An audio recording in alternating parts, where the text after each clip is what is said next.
காலு, நீ போன மாசம் கூல் ட்ரிங்க்ஸ் வாங்கின பாக்கி 1200 ரூபாய். அத கொடுத்தாதான் நான் இதுக்கப்புறம் உனக்கு கடன் தருவேன். அது வரைக்கும் நீ கடை பக்கமே வராத. கடையில கூல்ட்ரிங்க்ஸ் மட்டுமே வாங்கி பாக்கி 1200 ரூபாய் இருக்குன்னு தெரிஞ்சா கோரி கண்டிப்பா பணம் கொடுக்க மாட்டா. அதனால கோரி காகத்துக்கு தெரியாம இந்த பணத்தை எப்படியாவது திருடிதான் ஆகணும். இப்படி யோசிச்ச காலுக்காகவும் தன்னோட வீட்டுக்கு பறந்து வந்தது. இப்படி வீட்டுக்கு வந்து படுத்ததுக்கு அப்புறமும் காலுக்காகவும் பெட்டி கடையில தனக்குள்ள கடனை பத்தியே நினைச்சுக்கிட்டு இருந்தது. கோரி வீட்டுல இருக்கிற வரைக்கும் பணத்தை நம்மளால எடுக்க முடியாது. கோரியை இப்ப எங்கேயாவது வெளியில அனுப்புனாதான் பணத்தை நம்மளால எடுக்க முடியும். என்ன சொல்லி அனுப்பலாம், எங்க அனுப்பலாம்? என்ன காலேஜி, படுத்ததுக்கு அப்புறமும் தூங்காம ஏதோ யோசனையா இருக்கீங்க? அது ஒண்ணும் இல்ல கோரி, சும்மாதான் படுத்திருக்கேன். ஆமா, நீ உங்க அம்மாவை போய் பார்த்து ரொம்ப நாள் ஆகுது இல்ல? நாளைக்கு வேணா உங்க அம்மாவை போய் பார்த்துட்டு வா. என்ன காலேஜி, ஆச்சரியமா இருக்கு. நானே போகணும்னு சொன்னா கூட அப்புறமா போய்க்கலாம்னு சொல்லுவீங்க. இப்ப நீங்களே என்ன எங்க அம்மா வீட்டுக்கு அனுப்பி விடுறீங்க. நீ உங்க அம்மா வீட்டுக்கு போய் ரொம்ப நாள் ஆன மாதிரி இருந்தது, அதனாலதான் இப்படி சொன்னேன். மத்தபடி போறதும் போகாததும் உன்னோட இஷ்டம். எங்க அம்மா வீட்டுக்கு போற ஐடியா எனக்கு இப்ப இல்ல காலேஜி, அடுத்த மாசம் தான் போகலான்னு இருக்கேன். கோரி, எதுக்காக இப்படி சொன்னா, என்னோட ஃப்ரெண்டு ஒருத்தன் இப்படிதான்.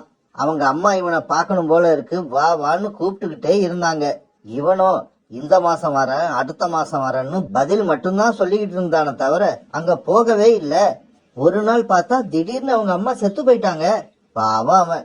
இப்படி தெரிஞ்சிருந்தா முன்னாடியே போய் பார்த்துட்டு வந்திருப்பேன்னு சொல்லி சொல்லி அழுதான். கோரி, உனக்கு ஒருவேளை அந்த நிலைமை வந்தா இந்த காலுவால தாங்க முடியாது. காலேஜி, நல்லா இருக்க எங்க அம்மாவை பார்த்து இப்படி பேசுறீங்களே, முதல்ல உங்க வாயை கழுவுங்க. இப்படி எல்லாம் பேச உங்களுக்கு எப்படிதான் மனசு வருதோ? நீங்க சொன்னதுல இருந்து என் மனசு என்னமோ படபடன்னு அடிச்சுக்கிட்டு இருக்கு. நாளைக்கு காலையில முதல் வேலையே எங்க அம்மாவை போய் பார்த்துட்டு வந்தாதான் என் மனசு நிம்மதியாகும். அப்பாடா, ரூட்டு கிளியர் ஆயிடுச்சு. கோரி நாளைக்கு வீட்டுல இருக்க மாட்டா. நாளைக்கு எப்படியாவது பணத்தை எடுத்து கூல்ட்ரிங்க்ஸ் குடிச்ச கடனை கொடுத்துடலாம். கோரிக்காக தன்னோட அம்மாவை நினைச்சிட்டு அழுதுகிட்டே தூங்க, காலுக்காகமோ நம்ம திட்டம் நிறைவேறிடுச்சுங்கிற சந்தோஷத்துல நிம்மதியா தூங்குச்சு. மறுநாள் பொழுது விடிஞ்சிச்சு. காலையில எழுந்திருச்சு கோரிக்காவும் தன்னோட அம்மா வீட்டுக்கு கிளம்ப ஆரம்பிச்சது. காலேஜி, நான் எங்க அம்மா வீட்டுக்கு கிளம்புறேன். மத்தியான சாப்பாடு ஃப்ரிட்ஜில இருக்கு, எடுத்து வச்சு சாப்பிடுங்க. நான் இருட்டுறதுக்குள்ள வீட்டுக்கு வந்துருவேன். கோரியை சாப்பாடு செய்ய சொல்லி யாரு அழுதது? இன்னைக்கு ஒரு வேளையாவது நல்ல சாப்பாடு சாப்பிடலாம்னு பார்த்தா அதுவும் நடக்காது போல இருக்கு. அப்படியா? ரொம்ப சந்தோஷம் கோரி. எங்க நீ மத்தியான சாப்பாடு செய்யாம போயிடுவியோன்னு நினைச்சு ரொம்ப பயந்துகிட்டு இருந்தேன். சரி சரி, நீ கிளம்பு. சீக்கிரமா கிளம்புனாதான் இருட்டுக்கு முன்னால நீ வீடு வந்து சேர முடியும். காலேஜி, எனக்கு என்னமோ உங்களை விட்டு போறதுக்கே மனசு இல்ல. ஆனா நீங்க என்ன வெளியில அனுப்புறதுலயே குறியா இருக்கீங்க. இவங்க இப்படி பேசிக்கிட்டு இருக்கும்போது ஒரு பெண்காகவும் இவங்க வீட்டுக்குள்ள வந்து உட்கார்ந்தது. இப்படி வந்து உட்கார்ந்த அந்த பெண்காகவும் காலுக்காகத்தையும் முறைச்சு பார்த்தது. யாருமா நீ? உன்னை நான் இதுக்கு முன்னாடி பார்த்ததே இல்லையே. யார பார்க்க இங்க வந்த? நானா என்னோட ஹஸ்பண்ட பார்க்க வந்தேன். என்னது? நீ உன்னோட ஹஸ்பண்ட பார்க்க எதுக்கு என்னோட வீட்டுக்கு வரணும்? அவர் எங்க இருக்காரோ அங்க போனா தானே அவரை பார்க்க முடியும். இதோ இவர் தான் என்னோட வீட்டுக்காரர். இவர் பேரு காலுஜி, என் பேரு மைனா. காலுஜி, என்ன இது? நமக்கு கல்யாணம் ஆன விஷயத்த கோரி அக்கா கிட்ட சொல்லவே இல்லையா? பயப்படாம சொல்லுங்க காலுஜி, நான் தான் பக்கத்துல இருக்கேன்ல. இத கேட்ட கோரிக்காகவும் ரொம்ப அதிர்ச்சி ஆயிடுச்சு. காலுஜி, என்ன இது? இவ சொல்றதெல்லாம் உண்மையா? என்ன கோரி இப்படி கேக்குற? இந்த மைனாவை யாருன்னு எனக்கு தெரியவே தெரியாது. எங்களுக்கு கல்யாணமும் நடக்கல. இன்னும் சொல்ல போனா முதல் முறையா இந்த காகத்தை நான் இப்பதான் பாக்குறேன். இங்க பாருமா மைனா, நீ எங்க இருந்து வர? உங்க வீடு எங்க இருக்கு? ஏன் என் மனைவி கிட்ட வந்து நமக்கு கல்யாணம் ஆன மாதிரி பொய் சொல்ற? காலேஜி, நீங்க தைரியமா கோரி அக்கா கிட்ட சொல்ல மாட்டீங்கன்னு எனக்கு தெரியும். அதனாலதான் இன்னைக்கு நானே நேர்ல வந்தேன். இப்ப கூட நீங்க என்ன தெரியாத மாதிரியே நடிச்சா எப்படி? ஆமா, நீ உன் மனசுல என்ன நினைச்சுக்கிட்டு இருக்க? எனக்கும் என் மனைவிக்கு இடையில சண்டையை உண்டாக்க வந்தியா? போ இங்க இருந்து. அது எப்படி நான் போக முடியும்? நான் போக மாட்டேன். நான் உங்களோட மனைவி. இதுக்கப்புறம் நான் உங்க கூட தான் இருப்பேன். இங்க இருந்து யாரும் போக வேண்டாம். நானே போறேன் காலேஜி. இப்ப நான் எங்க அம்மா வீட்டுக்கு போறேன். ஆனா திரும்ப வரவே மாட்டேன். அங்கேயே இருந்துருவேன். இங்க நடக்கிறது எல்லாம் பார்க்கும்போது எனக்கு நெஞ்சே வெடிச்சிடும் போல இருக்கு. கோரி அக்கா, கோவப்படாதீங்க, ஏதோ நடந்தது நடந்து போயிருச்சு. நீங்களும் இங்கேயே இருங்க, நாம 2 பேரும் இந்த வீட்ல ஒத்துமையா இருப்போம்.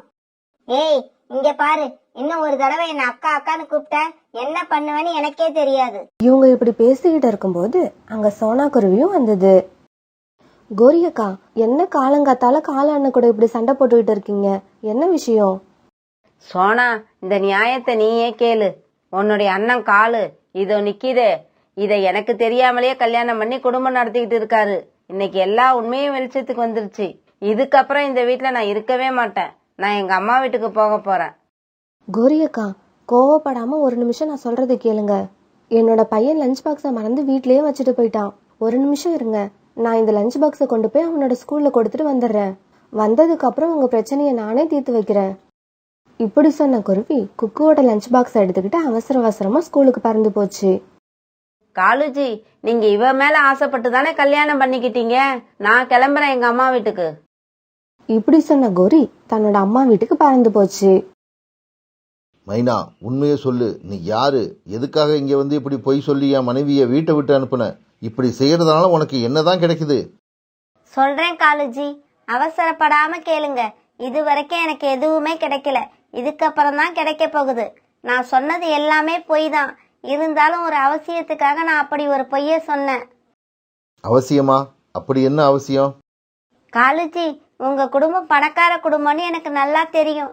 இன்னைக்கு நைட்டுக்குள்ள 25,000 எடுத்துக்கிட்டு என்னோட வீட்டுக்கு வரணும். அப்படி நீங்க வந்தீங்கன்னா உங்க மனைவியோட அம்மா வீட்டுக்கு போய் உங்க மேல தப்பு எதுவும் இல்லைன்னு நானே சொல்லி உங்க 2 பேரையும் சேர்த்து வைப்பேன். பணத்தை கொடுக்கலன்னா? பணம் கொடுக்காம போலீஸு கீழீஸுன்னு போனன்னு வச்சுக்க, நீ கடைசி வரைக்கும் இப்படி தனியாவே வாழ வேண்டியதுதான். இப்படி சொன்ன மைனாக்காகவும் பிறகு அங்கிருந்து கிளம்ப போச்சு. உன்னோட வீடு எங்க இருக்கு? அத சொல்லிட்டு போ. இந்த காட்டுல உள்ள ஆத்த தாண்டின உடனே ஒரு பெரிய மரம் இருக்குல்ல, அந்த மரத்து மேலதான் என்னோட வீடு இருக்கு. இப்படி சொன்ன மைனாவும் பிறகு அங்கிருந்து கிளம்பி பறந்து போச்சு. மைனா கிளம்பி போன கொஞ்ச நேரத்துக்கெல்லாம் சோனா குருவி மறுபடியும் காலுக்காகத்தோட வீட்டுக்கு வந்தது. காலுக்காக நடந்தது எல்லாத்தையும் அழுதுகிட்டு சோனா குருவி கிட்ட சொல்லுச்சு. அதனாலதான் நான் இப்ப 25,000 பணத்தை எடுத்துக்கிட்டு கிளம்புறேன் அந்த காகத்துக்கு கொடுக்க. காலண்ணா, அவசரப்படாம இருங்க, நானும் உங்க கூட வரேன். அங்க போய் என்ன பண்றதுன்னு யோசிக்கலாம். இப்படி மைனா வீட்டுக்கு கிளம்பின சோனா குருவியும் காலுக்காகவும் சீக்கிரமாவே மைனா குருவி வீட்டுக்கு போய் சேர்ந்தாங்க. சோனா, இதுதான் அந்த மைனா காகத்தோட வீடா இருக்கும்னு நினைக்கிறேன். ஆமா காலண்ணா, இதுவாதான் இருக்கும். நாம இங்கேயே மறைஞ்சிருந்து என்ன நடக்குதுன்னு பாப்போம். பிறகு கொஞ்ச நேரத்துல எங்கிருந்தோ பறந்து வந்த மைனாக்காகவும் தன்னோட வீட்டுக்குள்ள போச்சு. அத பாத்துக்கிட்டே இருந்த சோனா குருவியும் காலுக்காகவும் இப்ப மைனா வீட்டு ஜன்னல் வழியா எட்டி பார்த்தாங்க. மைனா, என்ன இவ்வளவு நேரம்? ஏன் இவ்வளவு லேட்டா வர? நான் என்ன பண்றதுங்க, 5 ஃபேமிலி அட்டெண்ட் பண்ணிட்டு வரேன். ஒவ்வொரு குடும்பத்துக்கும் 25,000 டிமாண்ட் வச்சிருக்கேன். 5 25 125, மொத்தம் 1,25,000 இன்னைக்கு ஈவினிங்குள்ள நமக்கு கலெக்ஷன் ஆகணும். மைனா, நான் என்னோட ஃப்ரெண்டு ஒருத்தவனை பார்த்தேன். போலீஸ் நம்மள தீவிரமா தேடிக்கிட்டு இருக்கிறதா அவன் சொன்னான். அதனால கலெக்ஷன் கொஞ்சம் முன்ன பின்ன இருந்தாலும் எவ்வளவு சீக்கிரமா இந்த இடத்தை விட்டு கிளம்ப முடியுமோ அவ்வளவு சீக்கிரமா இந்த இடத்தை விட்டு கிளம்பணும். இவங்க இப்படி பேசிக்கிறத கேட்ட காலுக்காகத்துக்கு கோபம் தாங்கல. சோனா, நீ இங்கேயே இரு. நான் இப்ப உள்ள போய் இவங்க 2 பேரையும் என்ன பண்றேன் பாரு. காலண்ணா, தயவு செய்து உள்ள போகாதீங்க.